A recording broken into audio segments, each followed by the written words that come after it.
ओम श्री विष्णवे नमः। आप सभी का बहुत बहुत स्वागत और अभिनंदन है हमारे YouTube चैनल में। आज आप सभी लोग सुनेंगे कार्तिक मास महात्म का अध्याय 14।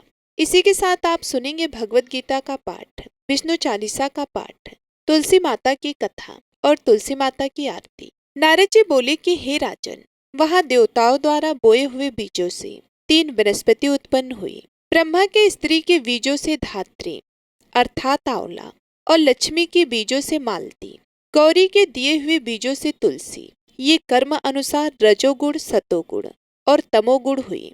जब विष्णु ने विलासम स्त्री रूपी वृंदा के रूप में देखा तो वे उठकर बैठे। कामातुर विष्णु ने उन्हें प्रीतिपूर्वक देखा।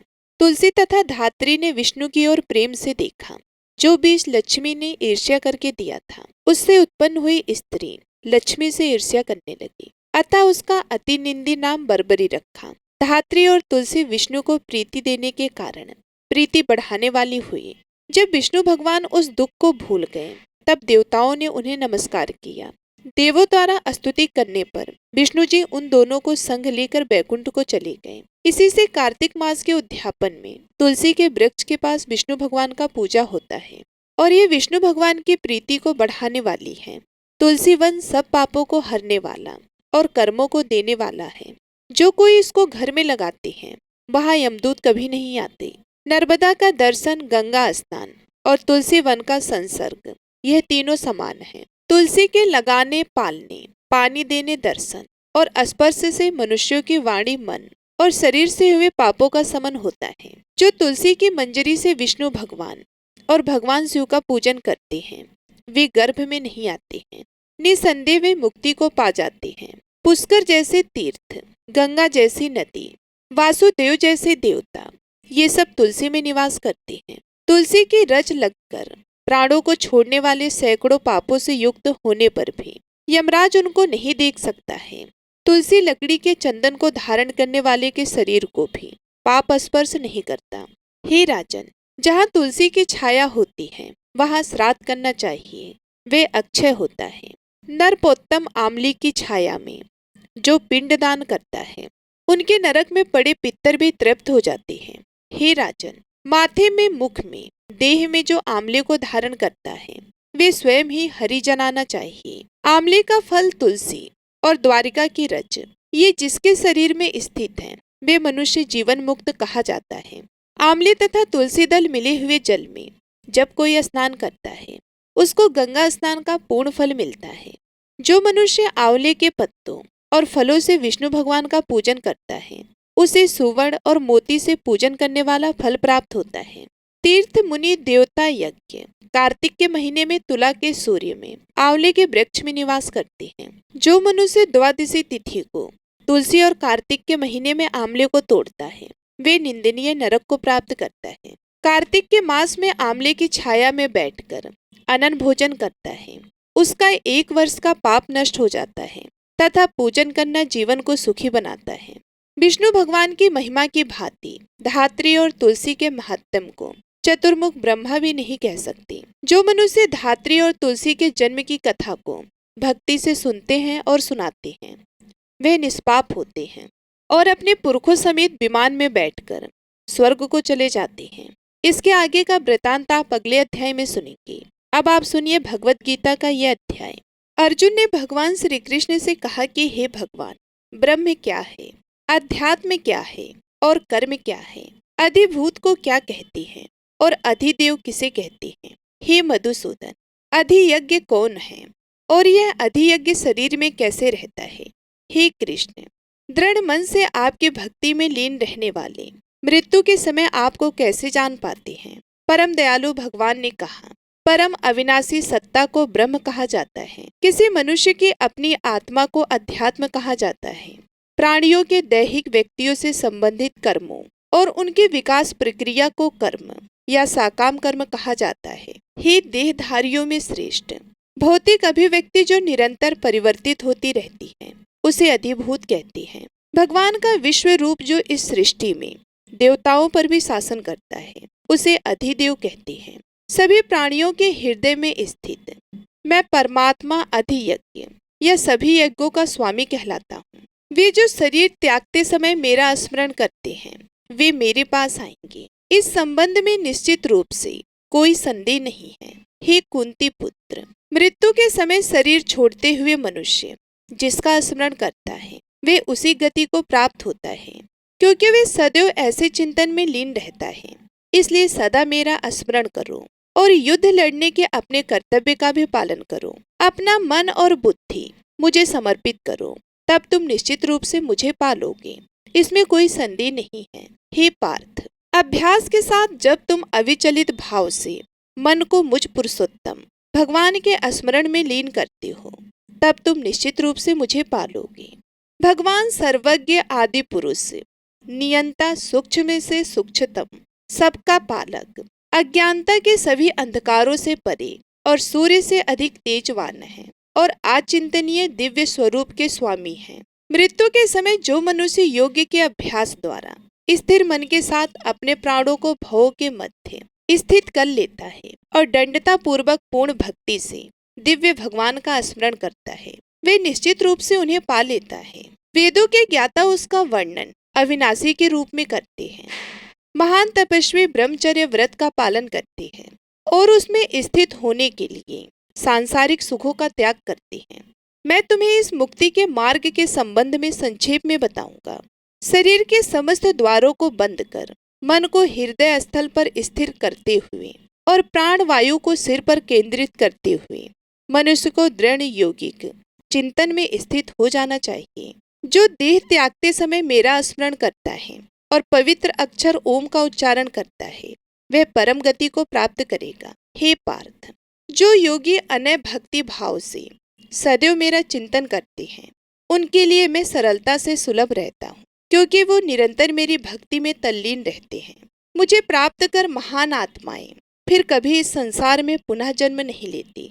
जो अनित्य और दुखों से भरा है, क्योंकि वो पूर्ण सिद्धि प्राप्त कर चुकी होती हैं। हे अर्जुन, इस भौतिक सृष्टि के सभी लोकों में ब्रह्मा के उच्च लोक तथा तुम्हें पुनर्जन्म प्राप्त होगा। हे कुंती पुत्र, परंतु मेरा धाम प्राप्त करने पर फिर आगे पुनर्जन्म नहीं होता। 1000 चक्र के 4 युग का ब्रह्मा का एक दिन होता है और इतनी अवधि की उसकी एक रात्रि होती है। इसे वही बुद्धिमान समझ सकते हैं जो दिन और रात्रि की वास्तविकता को जानते हैं। ब्रह्मा के दिन के शुभ आरंभ पर सभी जीव अव्यक्त अवस्था से व्यक्त होते हैं और रात्रि होने पर पुनः सभी जीव अव्यक्त अवस्था में लीन हो जाते हैं।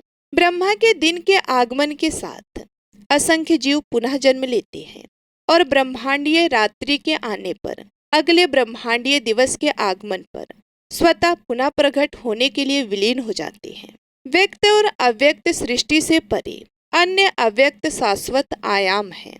जब सब कुछ विनष्ट हो जाता है किंतु उसकी सत्ता का विनाश नहीं होता। यह अव्यक्त आयाम परम गंतव्य है और इस पर पहुंचकर फिर कोई नश्वर संसार में लौटकर नहीं आता। यह मेरा परम धाम है। परमेश्वर का दिव्य व्यक्तित्व सभी संताओं से परे है।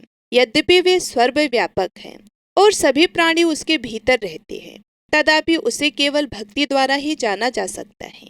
हे भरत श्रेष्ठ, अब मैं तुम्हें इस संसार से दूर विभिन्न मार्गों के संबंध में बताऊंगा। इनमें से एक मार्ग मुक्ति की ओर ले जाने वाला है और दूसरा पुनर्जन्म की ओर ले जाता है।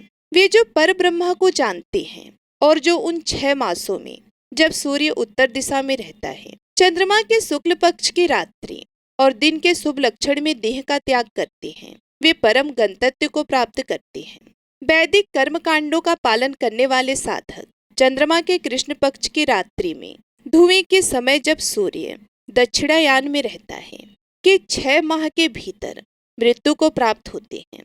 वे स्वर्ग लोक को प्राप्त करते हैं। स्वर्ग के सुख भोगने के पश्चात वे पुनः धरती पर लौट कर आते हैं। प्रकाश और अंधकार के ये दोनों पक्ष संसार में सदा विद्यमान रहते हैं। प्रकाश का मार्ग मुक्ति की ओर तथा अंधकार का मार्ग पुनर्जन्म की ओर ले जाता है। हे पार्थ, जो योगी इन दोनों मार्गों का रहस्य जानते हैं वे कभी मोहित नहीं होते, इसलिए वे सदैव योग में स्थित रहते हैं। जो योगी इस रहस्य को जान लेते हैं वे वेद के ध्यान, तपस्या, योगों के अनुष्ठान और दान से प्राप्त होने वाले फलों से परे और अधिक लाभ प्राप्त करते हैं। ऐसे योगियों को भगवान का परम धाम प्राप्त होता है। ओम नमो भगवते वासुदेवाय नमः। भगवत गीता का अध्याय समाप्त हुआ। अब आप सुनेंगे तुलसी माता की कथा और तुलसी माता की आरती। साथ ही आप सुनेंगे कार्तिक मास में कार्तिक स्नान की कथा। अब सबसे पहले सुनिए कार्तिक स्नान की कथा। बोलो गणेश भगवान की जय हो। एक समय की बात है, एक तालाब में एक मेढक और एक मेढकी रहा करते थे। मेढकी हमेशा सुबह जल्दी उठती और तालाब से बाहर आकर पाल पर बैठ जाती और सवा पहर दिन चढ़ने तक गणेश जी की पूजा किया करती थी। मेढकी का इस तरह गणेश जी की पूजा करना मेढक को बिल्कुल भी अच्छा नहीं लगता था। वे कहता था कि कौन है गणेश जी, मैं तो किसी गणेश जी को नहीं मानता हूँ। गार खाती है ना मिट्टी खाती है, भूखी प्यासी पाल पर बैठी रहती है। मुझे देखो कितना हट्टा कट्टा हूँ, कोई विनायक जी की पूजा नहीं करता हूँ। पर मेढकी पर मेढक की बातों का कोई असर नहीं होता। मेढक रोजाना इसी तरह से चिल्लाता रहता। तो ये सुनते सुनते एक दिन गणेश जी भगवान नाराज हो गए और गणेश जी की माया से उसी तालाब पर राजा की एक दासी पानी भरने के लिए आती है और घड़े में जैसे ही पानी भरती है तो मेढक और मेढकी पानी के साथ उसी घड़े में चले जाती हैं।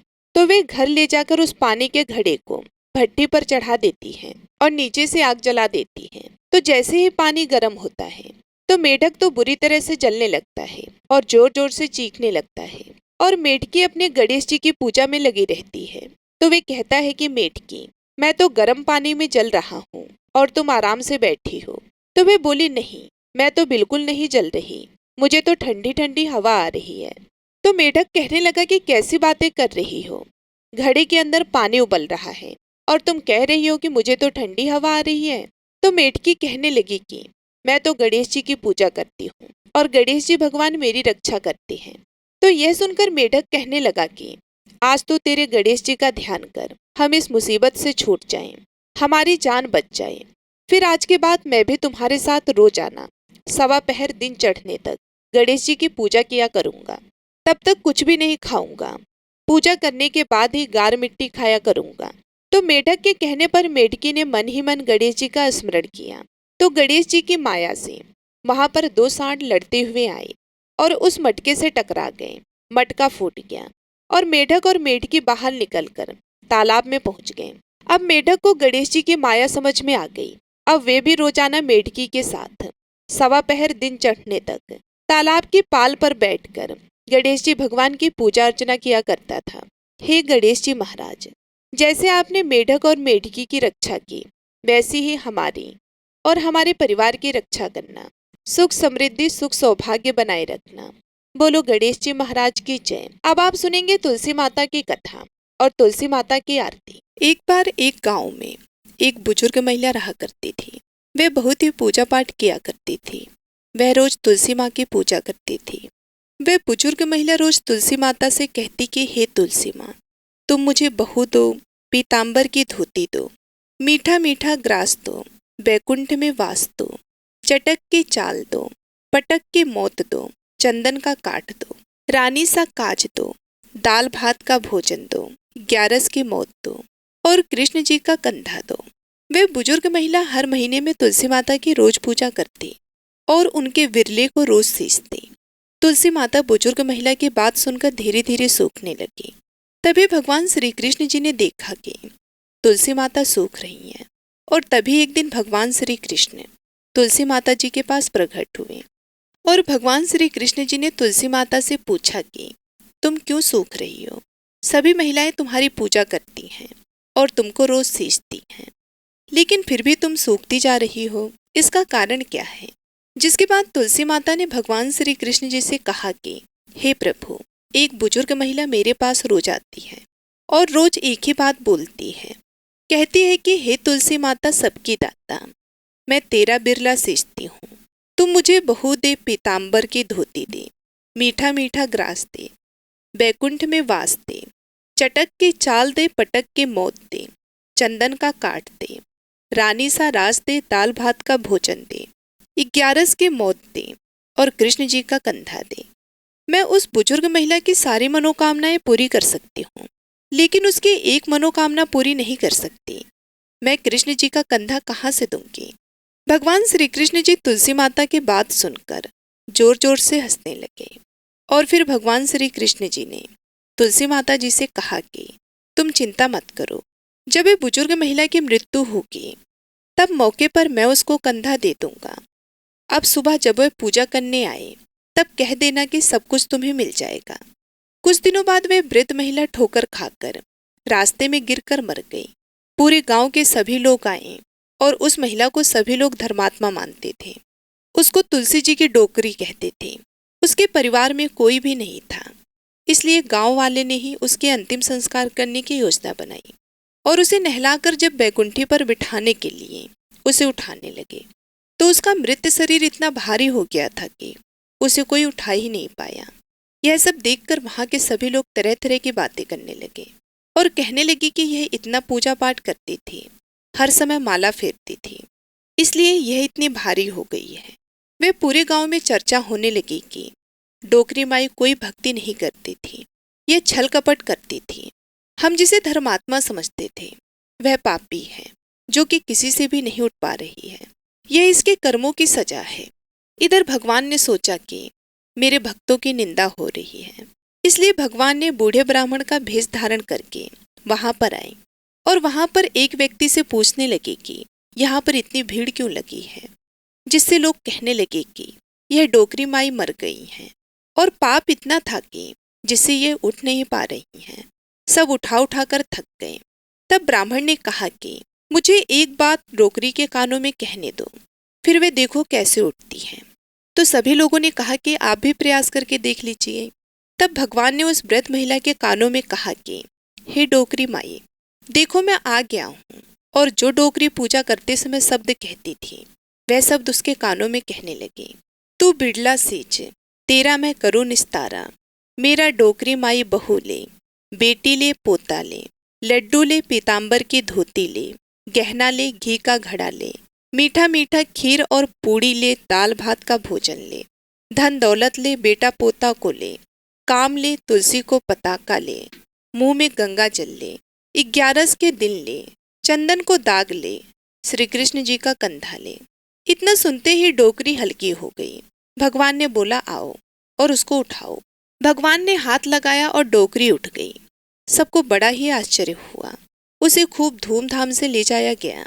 भगवान उसे अपने कंधे पर ले गए। पूरे गांव में इसकी चर्चा होने लगी, जिससे उसको मुक्ति मिल गई और वह बैकुंठ में चली गई। सभी लोग देखते रहे। सभी लोगों ने देखा कि शमशान घाट तक तो ब्राह्मण साथ ही आया था, लेकिन अब वह दिखाई नहीं दे रहा। इससे लोगों को समझ में आ गया कि वो कोई और नहीं, स्वयं भगवान बूढ़े ब्राह्मण के रूप में आए थे। बोलिए श्री राधा कृष्ण भगवान की जय। बोलिए श्री तुलसी शालिग्राम जी की जय। अब आइए सुनते हैं लप्सी और तपसी की कथा, जो कि हर व्रत के बाद में अवश्य सुनना चाहिए, क्योंकि ऐसा कहा जाता है कि बगैर लप्सी और तपसी की कथा सुने बगैर कोई भी व्रत कथा पूर्ण नहीं होता। तो आइए बड़ी ही श्रद्धा से लप्सी और तपसी की कथा को सुनते हैं। एक लप्सी था, एक तपसी था। तपसी हमेशा भगवान की तपस्या करता था। तपसी हमेशा भगवान की तपस्या करता था, लेकिन उसे चोरी करने की आदत थी। लप्सी हमेशा सवा सेर की लप्सी बनाता और पहले भगवान को भोग लगाता, उसके बाद में स्वयं भोजन करता। दोनों भाइयों का यही नियम था। तो एक दिन किसी बात को लेकर दोनों में कहासुनी हो गई। तो तपसी बोला कि मैं रोजाना भगवान की तपस्या करता हूँ, इसलिए मैं बड़ा हूँ। तो लप्सी बोला कि मैं रोज भगवान को सवा सेर की लप्सी का भोग लगाता हूँ, इसलिए मैं बड़ा हूँ। ऐसा कहते हुए दोनों जोर जोर से लड़ने लगे। तभी वहां से नारद जी गुजर रहे थे। दोनों को लड़ता हुआ देखकर वहां आए और उनसे पूछा कि तुम दोनों क्यों लड़ रहे हो। तो दोनों ने अपने आप को बड़ा बताया और साथ में बड़ा होने का कारण भी बताया। तो नारद जी बोले कि मैं तुम्हारा फैसला कर दूंगा, कल आऊंगा, बता भी दूंगा कि तुम दोनों में से कौन बड़ा है। दूसरे दिन लप्सी और तपसी नहाकर अपनी रोज की भक्ति करने आए। तो नारद जी ने छुपकर 1.25 करोड़ की एक एक अंगूठी उन दोनों के आगे रख दी। जैसे ही भक्ति करते हुए तपसी की नजर उस अंगूठी पर पड़ी तो उसने चुपचाप उस अंगूठी को उठाई और अपने पैरों के नीचे दबा ली। लप्सी की नजर अंगूठी पर पड़ी, लेकिन उसने ध्यान नहीं दिया। उसने पहले भगवान को भोग लगाया और फिर स्वयं भोजन करने के लिए बैठ गया। थोड़ी देर बाद नारद जी सामने आए तो दोनों ने पूछा कि अब बताओ, हम में से कौन बड़ा है। तो नारद जी ने तपसी से खड़ा होने के लिए कहा तो वे खड़ा हुआ, तो उसके पैर के नीचे दबी हुई अंगूठी दिखाई दी। तो नारद जी ने तपसी से कहा कि तपस्या तो तुम रोज करते हो, लेकिन इतनी तपस्या करने के बाद भी तुम्हारी चोरी करने की आदत नहीं गई। ये अंगूठी मैंने ही तुम दोनों के आगे रखी थी। मैं ये देखना चाहता था कि तुम दोनों में से किसके मन में लालच है। तो तुझे तो अंगूठी दिखाई पड़ते ही झट से अपने पैरों के नीचे दबा ली, लेकिन लपसी का ध्यान अंगूठी पर जाने के बाद भी लपसी ने अंगूठी को नहीं उठाया और ना ही ध्यान दिया। उसने सिर्फ अपने भगवान जी में ध्यान रखा, उन्हें भोग लगाया और बाद में स्वयं भोजन करने लगा। इसलिए लपसी बड़ा है और तुम्हें तुम्हारी तपस्या का कोई भी फल मिलने वाला नहीं है। जितनी चाहे मर्जी तुम तपस्या कर लो, तुम्हें इसका कोई भी फल नहीं मिलेगा। तो तपसी को यह सुनकर बहुत ही दुख हुआ और वे शर्मिंदा होकर नारद जी से माफी मांगने लगा और कहने लगा, आज तक की मेरी गलती माफ करो और मुझे बताओ कि मेरी तपस्या का फल कैसे मिलेगा। आज के बाद कभी भी मैं चोरी नहीं करूंगा। तो नारद जी ने कहा कि यदि कोई गाय और कुत्ते को रोटी नहीं बनाएगा तो उसका फल तुझे मिलेगा। यदि कोई आदमी ब्राह्मण को भोजन करवा कर उसे दक्षिणा नहीं देगा तो उसका फल भी तुझे ही मिलेगा। अगर किसी को सूत वाली साड़ी अगर हम देते हैं, उसके ऊपर अगर भेंट स्वरूप कुछ रुपए नहीं देंगे तो उसका फल भी तुझे ही मिलेगा। अगर कोई व्यक्ति दिए से दिया जलाएगा तो उसका फल भी तुझे ही मिलेगा। अगर कोई औरत आंगन लीप कर चौका नहीं लीपेगी तो उसका फल भी तुझे ही मिलेगा। यदि कोई व्रत कथा में सारी कहानी सुन ले लेकिन तुम्हारी कहानी ना सुने तो उसका फल भी तुझे ही मिलेगा। उस दिन से हर व्रत कथा और कहानी के साथ लपसी और तपसी की कहानी कही और सुनी जाती है। आइए अब सुनते हैं तुलसी चालीसा। जय जय तुलसी भगवती सत्यवती सुखदानी, नमो नमो हरि प्रियसी श्री वृंदा गुण खानी। श्री हरि शीस विरजनी देहु अमर वरम, जनहित हे वृंदावनी अब ना करहु बिलम। धन्य धन्य श्री तुलसी माता, महिमा अगम सदा श्रुति गाता। हरि के प्राणहु से तुम प्यारी, हरहि हेतु कीनो तप भारी। जब प्रसन्न है दर्शन दीनो, तब करि जोरि विनय उस कीनो। हे भगवंत कंत मम हो, दीन जानि जन छाड़ो मोह। सुनी लक्ष्मी तुलसी की बानी, दीनु श्राप कद पर आनी। उस अयोग्य वर मांगन हारी, हो बिटप तुम जड़ तनुधारी। सुन तुलसी हो स्रवते ही ठामा, करहु वास तुहु नीचन धामा। दियो वचन हरि तब तत्काला, सुनहु सुमुख जनि हो बिहाला। समय पाई व्यहुरो पति तोरा, पूजहु आस वचन सत मोरा। तब गोकुल माह गोप सुदामा, तासु भई तुलसी तू बामा। कृष्ण रास लीला के माही, राध सक्यो प्रेम लखि नाही। दियो श्राप तुलसी तत्काला, नर लोकहि तुम जन्महु बाला। यो गोप वह दानव राजा, शंख चूड़ नामक सिर ताजा। तुलसी भई तासु की नारी, परम सती गुण रूप अगारी। अस दे कल्प बीत जब गयऊँ, कल्प तृतीय जन्म तब भयऊँ। वृंदाना में भयो तुलसी को, असुर जलंधर नाम पति को। कर अति द्वंद अतुल बल धामा, लीन शंकर से संग्रामा। जब निज सैन्य सहित शिव हारे, मरहि न तब हर हर ही पुकारे। पतिव्रता वृंदा थी नारी, को न सके पतहि संग संघारी। तब जलंधर ही भेष बनाई, वृंदा ढींग हरि पहुँचो जाई। शिव हित लय कर कपट प्रसंगा, कियो सतित्व धर्म तो ही भंगा। भयो जलंधर कर संघारा, सुनि उर शोक भयो उपारा। ते छड़ दियो कपट हरि टारी, लखी वृंदा दुख गिरा उचारी। जलंधर जस हत्यो अभिभीता, सोई रावण तस हरि ही सीता। अस प्रस्तर सम हृदय तुम्हारा, धर्म खंडी मम पत ही संघारा। यही कारण लहि श्राप हमारा, होवे तनु पसाण तुम्हारा। सुनि हरि तुरत ही वचन उचारे, दियो श्राप बिना विचारे। लख्यो ना निज करतूति पति को, छलन चाहो जब पार्वती को। जड़ मत तू अस हो जड़ रूपा, जग में तुलसी बिटप अनूपा। धग्वे रूप हम साली ग्रामा, नदी गंड के बीच ललामा। जो तुलसी दल हम ही चढ़े हैं, सब सुख भोग परम पद पई है। बिन तुलसी हरि चलत शरीरा, अतिशय उठत शीस उर पीरा। जो तुलसी दल हरि सिर धारत, सो सहस्त्र घट अमृत डारत। तुलसी हरि मन रंजन हारी, रोग दोष दुख भंजन हारी। प्रेम सहित हरि भजन निरंतर, तुलसी राधा में नहीं अंतर। व्यंजन हो छपनौ परकारा, बिन तुलसी दल न हरहि प्यारा। सकल तीर्थ तुलसी तरु छाही, लहत मुक्ति जन संशय नाही। कवि सुंदर इक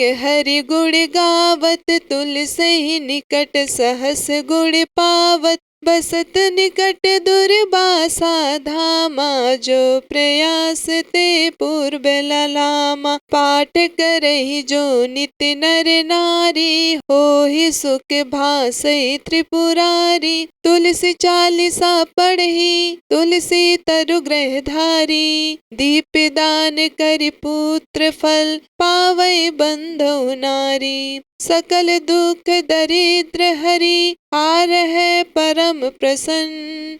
असि है धन जन लड़ही ग्रह, बसहि पूड़ा अत्र। लाही अभिमत फल जगत, महलाई पूर्ण सब काम। जहि दल अर्पहि तुलसी तह, सहस बसहि हरि राम। तुलसी महिमा नाम लख, तुलसी सुत सुख राम। मानस चालीसा रच्यो, जग मह तुलसीदास। बोलिए तुलसी माता की जय। श्री हरि विष्णु की जय। अब आइए सुनते हैं तुलसी माता की आरती। जय जय तुलसी माता मैया, जय तुलसी माता। सब जग के सुख दाता, सब जग के सुख दाता। सबकी वर माता, जय जय तुलसी माता। सब योगों से ऊपर, सब रोगों से ऊपर मैया, सब रोगों से ऊपर। रज से रक्षा करके, रज से रक्षा करके, सबकी भवित्राता। जय जय तुलसी माता। बटु पुत्री है श्यामा, सुरबल्ली है ग्रामा। मैया सुरबल्ली है ग्राम्या। विष्णु प्रिय जो नर तुमको सेवे, विष्णु प्रिय जो नर तुमको सेवे। सो नर तरे जाता, जय जय तुलसी माता। हरि के शीस विराजत, त्रिभुवन से हो वंदित, मैया त्रिभुवन से हो वंदित। पतित जनों की तारिणी, पतित जनों की तारिणी, तुम हो विख्याता। जय जय तुलसी माता। लेकर जन्म विजन में आई दिव्य भवन में, मैया आई दिव्य भवन में। मानो लोक तुम्ही से, मानो लोक तुम्ही से, सुख संपत्ति पाता। जय जय तुलसी माता। हरि को तुम अति प्यारी, श्याम बड़े सुकुमारी, मैया श्याम बड़े सुकुमारी। प्रेम अजब है उनका, प्रेम अजब है उनका, तुमसे कैसा नाता। जय जय तुलसी माता। हमारी विपद हरो तुम, कृपा करो माता, मैया कृपा करो माता।